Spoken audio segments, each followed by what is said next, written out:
and welcome to a minor distraction. Today I'll explain to you why a minor chord is more dissonant than a major chord. In this video, I will talk about the harmonic series and intonation systems, such as equal temperament, which is the standard 12-note, evenly spaced scale based on the 12th root of 2, and just intonation, which are the perfect ratios based on the harmonic series. If you are unfamiliar with these concepts, I strongly encourage you to check out one of the many videos other people have made on these topics, as they're really cool, and I will not be able to go into depth on these topics in this short video. In music, intervals form fractions. If you take C, the frequency of C, and divide it by the frequency of C, an octave below, you get 2. If you take G and C, which are a perfect fifth apart, and divide them by each other, you get 3/2. This is true in any key. For instance, in G major, if you take D and divide it by C, you also get 3/2. And E and C divided by C is 5/4, which is a major third, and so on. However, these ratios aren't always so nice in practice. That is because a lot of music uses equal temperament, which is the standard tuning system based on the 12th root of 2. That is an irrational number, so many of the intervals, except for the octave when you divide the top note by the bottom note, have a yucky long decimal fraction. However, this fraction is very close to one of the perfect ratios that come from the harmonic series. If you play an instrument in which you can adjust the intonation, such as a stringed instrument or sing, you probably adjust by ear to these perfect ratios instead of playing the standard equal tempered ratios. That is because nicer fractions, instead of these yucky long decimals, sound less dissonant. For the sake of simplicity when explaining chords, I will use the nice fractions based on the harmonic series.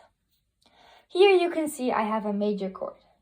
The bass notes of the major chord are C, E, and G.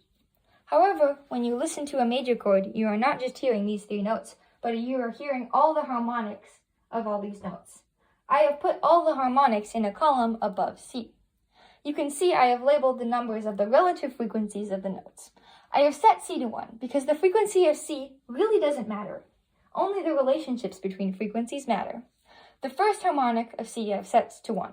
To get the second harmonic, we multiply that by 2, which is an octave, and so we go up to C again. But to get from the second to third harmonic, we multiply 2 by 3/2, which is a perfect fifth, and go up to G. To get to the third to fourth harmonic, we multiply 3 by 4/3, which is a perfect fourth, and go up to C, and so on. You can see that every time the frequency doubles, you go up an octave. The first, second, fourth, 8th, 16th, and so on harmonics of C are all octaves of C. Now we can move on to E. To get from C to E, we can multiply the frequency of C by 5/4, which is a major third. 5/4 is also equivalent to 1.25. Now you can see I have placed all the harmonics, the first few harmonics of E, which are multiples of 1.25. Now we can move on to G and see the first few harmonics of G.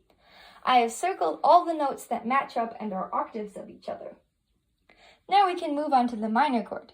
You can see a lot less notes match up in the minor chord. Well, notes. I say notes, but a lot of these are harmonics of the fundamental frequencies. But a lot less of the harmonics match up in the minor chord. Of course, if you're playing this on like a keyboard, none of them match up anyway, because, of course, that is equal temperament, which is based on the 12th root of 2, and that's irrational. However, when you're playing something like this on a string instrument, like I said earlier, you will naturally adjust to the perfect ratios because those sound less dissonant. And when you're playing like that, a major chord definitely is less dissonant than a minor chord because more notes match up in the major chord. That is it for now.